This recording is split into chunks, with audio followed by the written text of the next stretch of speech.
I've always stayed small, man. Like, I've always enjoyed being a working broker. I mean, I know that's not for everybody. Yeah. But I don't know. I just like having my little shop. We moved to the village 2 years ago because I live in Cocoa. Like, Cocoa's kind of become my community now. Yeah.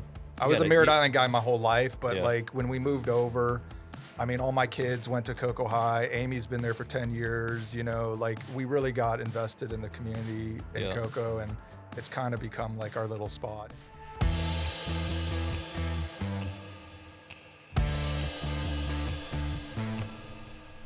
Welcome to the Studio 321 podcast, powered by Brightway, the Steve Trout Agency. We're sitting down with real estate pros, insurance nerds, mortgage masterminds, and local legends who are making moves on the Space Coast. Hosted by the best insurance crew in the 321. At Studio 321, it's all about community, real connections, and sharing a few laughs along the way. Strap in, let's launch into today's episode. All right, today we got a special guest and a good friend of mine, someone I've known for most of my life. I grew up with his twin brother and sister, Joe and Jonna, and over the years, he's been a huge supporter of mine. Honestly, he's been mostly like a big brother. He's a realtor and the owner of Quattrocchi Real Estate with a deep passion for the Space Coast area, especially in historic homes in Cocoa and Rockledge that he's helped bring back to life over the years. Outside of real estate, he's a man of many stories, from being a camp director to captaining the Merritt Island High School baseball team to engineering a concrete canoe back in his UCF days. He's a sports nut who loves his Pirates, baseball, and Steelers football, a proud dad to Ava and Roman, and someone who enjoys simple moments like playing guitar or walking the river with his wife, Amy. Grounded in his faith, these days he's been holding on to the words of Psalm 37:3, trust in the Lord and do good. Please welcome my friend, Dan Quattrocchi. What's up, Dan? Awesome, man. One thing I do got to shout out to my son, Zach. You said Ava and Roman. We got to. Oh, shoot, dude. It's all good. And Zach. Zach, my man. Zach, I'm the sorry, other twin. dude. I'm sorry. Sweet, man. Dang it. Zach's going to hold that over my head forever. But now he's All even good. more special because we mentioned him a few times. All good. All right, man. So what we like to do, I like to get started just with like some icebreaker questions. Sure. You know what I mean? Just kind of some quick fire stuff. Thanks for having me on this, man. Yeah, Studio man. looks No, great. thanks for coming, dude. It means a lot to me that you're here. Very cool. You've always been, like I said, a big supporter of mine and somebody that even like when I was in the mortgage business prior to being in insurance, you've always, sent me business, right? When other people weren't, wouldn't, you know what I mean? And so you like always kind of gave me the confidence to continue to, keep pushing myself and stuff. And you've always been there, and you're always like good with providing me feedback and stuff. And I take all that feedback in because I know it's coming from a really good place. And so you've always kind of helped me a lot, dude. Awesome, and I appreciate that, man. Appreciate that. And look at you now. You're killing it, man. I love it. I'm trying, dude. We're working hard. I mean, this is something new. This is out of my comfort zone, as I've said a few times, but like I'm getting more comfortable with it every day and just trying to put ourselves out there, create some good content. So Very cool. I appreciate you being here, man. Yeah. All right, dude. So coffee or sweet tea? Unsweet tea and lemonade. I'm like an Arnold Palmer guy, 100%. I hear you. All right. Yeah, I've gotten into unsweet tea recently just because trying to kick off, trying to lose some weight and got to stay away from the sugar. It's weird. I don't drink coffee, man. Really? Right out of college, I did a little bit, but it's just like I've never been a coffee drinker. I don't know. It's weird. Yeah, so I actually quit coffee for like 60 days. I was doing a program. Okay. And I got used to not having it. And then like one day I was like, man, I need a little pick-me-up. I had a sip and then it was all just over game from over that. for that. Dude. I'm just like coffee every day now. I just can't stay away from it. Morning person or night owl? The older I get now, I'm becoming more of a morning person. I think I was a night owl for a long time, but I'm like starting to like where I get up in the morning. I just got to get up. Like Really? I can't really sleep in Yeah. like past like 8 or 9. Like it's weird. Yeah, like for me, I'm definitely more of a night owl. Like I have to force myself to get up. I'm not a morning person. Okay. It takes me a while. That's why the coffee's It's important. getting there. I feel like an old man. Like I'm starting to like wake up now in the morning. Yeah. Well, I'm getting old where it's like I'm not a night owl or a morning person. Oh yeah, that's funny. Apple or Android? You know, my brother turned me on to Apple. I used to be such a PC guy, HP guy and everything because of engineering background. And I think like in '06, Joe was like, you just got to go all for it. And I bought like a MacBook Pro. I bought the desktop version, everything. And I've just been Apple ever since. You do all your business on Apple stuff too? Yeah, everything. Really? Phone. See, I'm on my like 6th MacBook Pro. I mean, like that's. Yeah. I love Apple. I've never been, like my phone's always been Apple since they came out with the iPhone. Okay. And never had an Android device. Okay. But all our business stuff is, PC. Okay. So I just don't think Apple was there on the business side of things for us, you know, like in our industry. Sure. But I wish they would, because it would make my life easier. It would all just flow and connect. But pizza or chicken wings? I'm still a pizza guy. Are you? Italian. Yeah, All right. Could down so much pizza, man. Where's your favorite pizza joint? You know, I've been liking Ryan's a lot lately, just because it's close and stuff. They got a killer setup there. Yeah, they got a good pie there. All right. But sometimes make it at home a lot. Try Lello's in Rockledge. Okay. We get Lello's all the time here at the office. It's solid. I'll do that. It's good. It's real good. Ranch or blue cheese? I'm a ranch on everything salad, but blue cheese with wings. Okay. Yeah. I'm a ranch all the way. Even with wings? When I was a kid growing up, I was blue cheese. Okay. All the time, dipping everything in blue cheese. And then somewhere around my adulthood, I switched to ranch and never looked back. Okay. That's funny. Favorite Pittsburgh Pirates player of all time? Oh, man. That's a great question. You know what's funny? I used to love the second baseman back in the day. This is in the 90s. Jose Lean was like one of my favorite dudes. It's a weird random name, but he was like my boy. And then he botched the ground ball in that Brave series, which led to, what's his name, getting on base and then them scoring. So it was like his biggest downfall, you know what I mean? Yeah. But I always loved him. He was just a smooth, short little second baseman. I don't know why. I mean, you got Bonds, Bonilla, Van Slyck. I mean, all my guys, Clemente. I mean, whatever. Clint Hurl coached there too. Who did? Yeah, Clint was there for years. Yeah, that was super cool. That was awesome. So, when I saw this question, I was like thinking, me and my son have gotten into collecting baseball cards again. Dude, so I want a Skeens. Give me a Skeens rookie card, dude. It's funny. We recorded in here, like opening packs, me and my youngest, because I needed to test some of the equipment and stuff. And we came in here and we ran some tests. And while we were doing it, we were opening card packs. And we pulled a Paul Skeens rookie out of the pack, dude. And we were both like, no way, Paul Skeens rookie.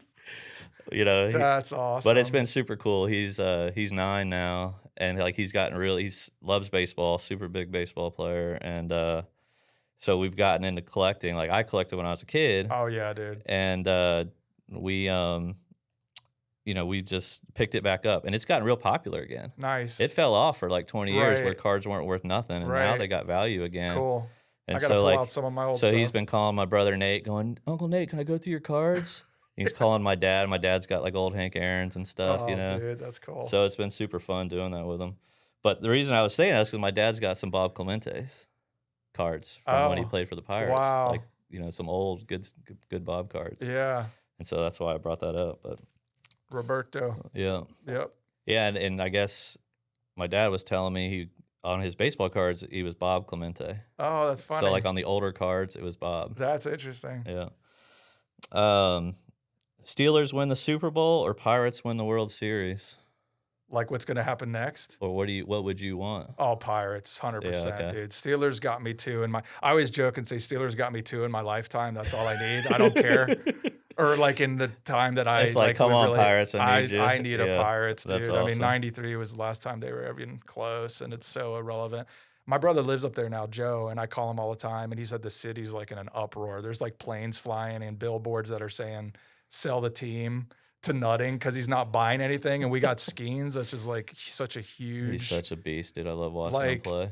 Dude, it's a generational move. Like, come on, spend some money, Pittsburgh. Yeah, let's go. Bob Nutting, sell the team, wherever that is, if he's watching. If you were playing ball today, Yeah. because I know you were a big ball player growing up with my brother and stuff at Merritt Island High and everything. So if you were playing ball today, what would be your walk-up song? Oh, man. That's a hard one, dude. It is I don't hard. know.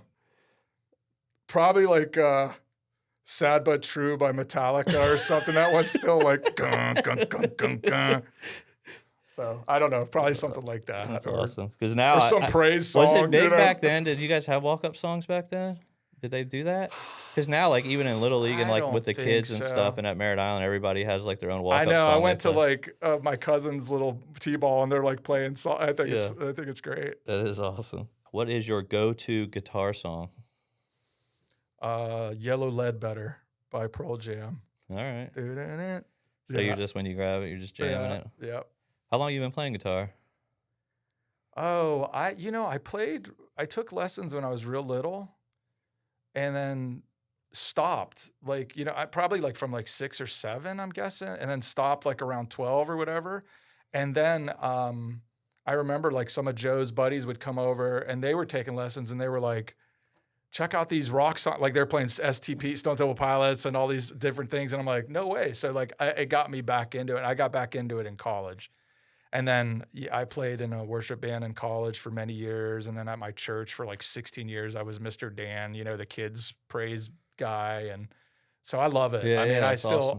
I just actually tuned it up. Like I've got a really cool Taylor and I had abused it for all these years. And like, now that the kids are all in college, I'm like, honey, I want to go spend like money and fix up so I got it all fret jobbed up, new strings and it's killer. Yeah, I'm starting to play a little bit again at church, but it's neat. I like it.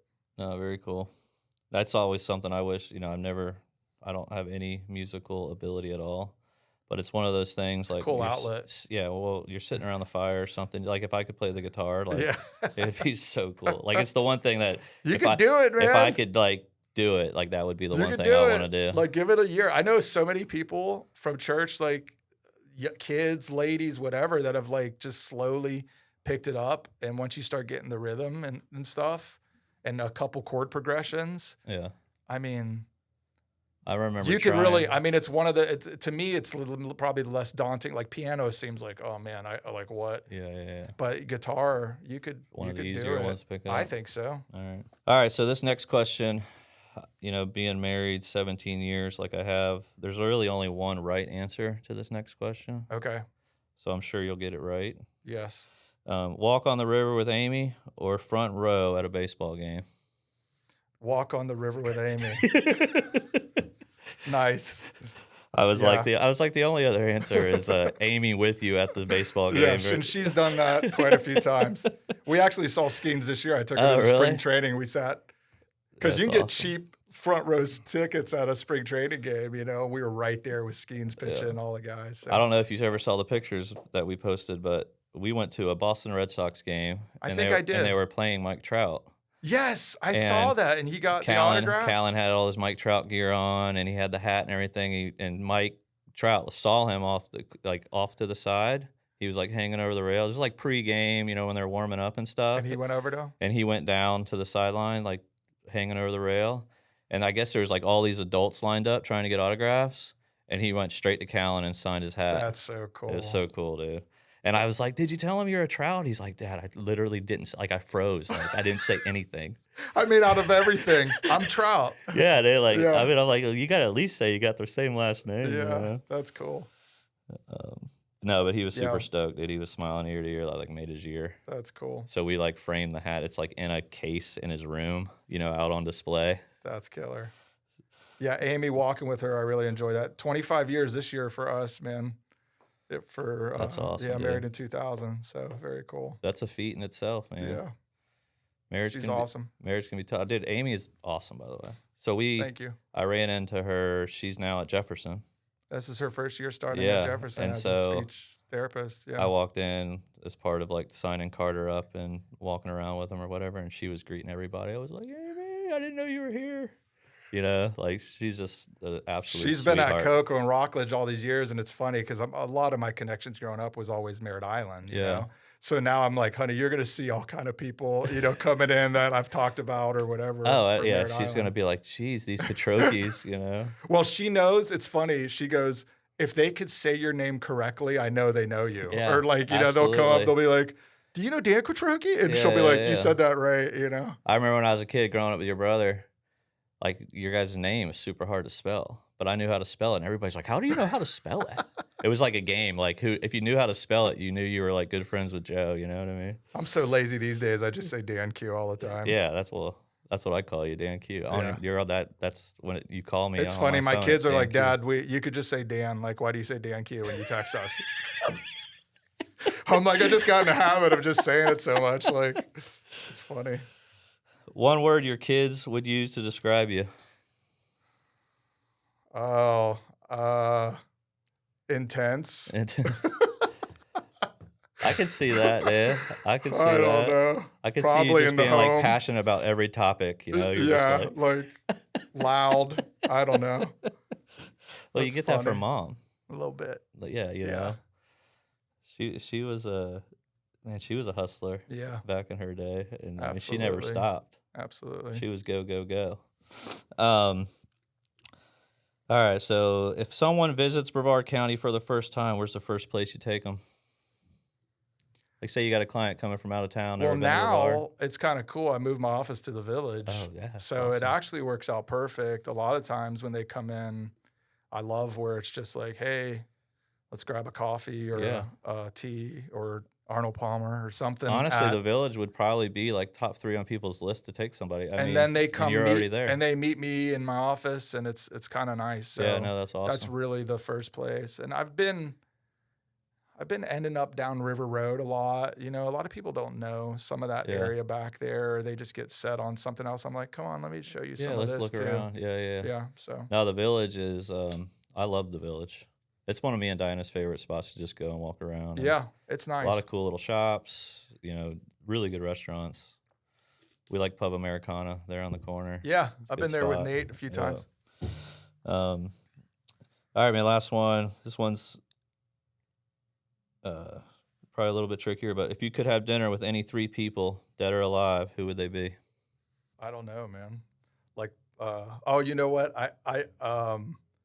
There's a ton of Bible characters, but I always joke with my kids. I drive them crazy because we always get in the GOAT debate, like the Michael Jordan thing. And then I get in the greatest athlete debate and I say Bo Jackson. And then I'm like, greatest football, I talk about Dion. So it's like, probably, I'm so into those 3 guys. Like, I would love to have a Jordan, Bo Jackson, Deion Sanders dinner. That would be epic. Dude.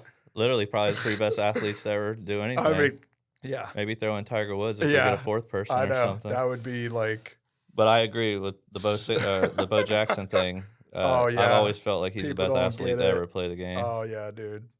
Just to be able to like excel at his level on both sports is just absolutely Well, insane. to me, it's funny too. Like you hear Dion talk, and Dion was such a phenomenal athlete.